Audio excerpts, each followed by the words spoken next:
On November 11, 1918, the armistice between Germany and France was set to take effect at 11 a.m. With 1 hour remaining before the ceasefire, the general gathered all his soldiers once again. In the name of so-called honor and pride, he shouted empty slogans claiming victory belonged only to Germany. He ordered his soldiers to launch one final assault on the French during the last hour before the armistice. You want to be welcomed as soldiers and heroes on your return? We will seize the plains before 11 a.m. and end this war with a merciless thrust and make them see. Some soldiers refused to follow such madness. They stood up and resisted, but their punishment was swift: execution by firing squad.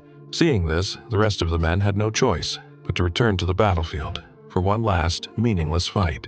Paul was numb at this point. There was no light left in his eyes. With 15 minutes left before 11, Paul was ordered to fix his bayonet and charge the French line. The French in the trenches were caught off guard. They couldn't believe the Germans were attacking at this hour. The sudden assault took them completely by surprise. They were quickly overrun. Paul was now a machine of war. He pulled the trigger with deadly skill, while saving the new recruit beside him. Even when he was pinned to the mud and gasping for air, he fought with everything he had to claw his way back from death. In the chaos, he and an enemy soldier fell into a bunker. But instead of continuing the fight, they suddenly paused. They looked at each other in silence, choosing not to attack again.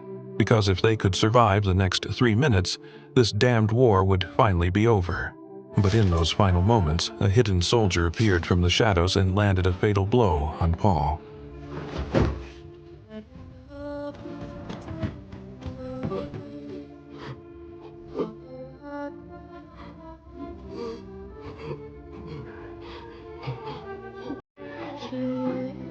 The ceasefire bells rang. Paul staggered out of the bunker, barely standing.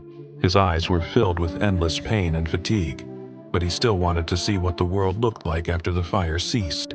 Those eyes once shone with hope and dreams. Now they were hollow, haunted only by death and loneliness. The Western Front finally fell silent. But Paul's life ended right there. The recruit he had just saved took on Paul's old duty, collecting dog tags. But he didn't find a tag on Paul. All Paul had left was a scarf.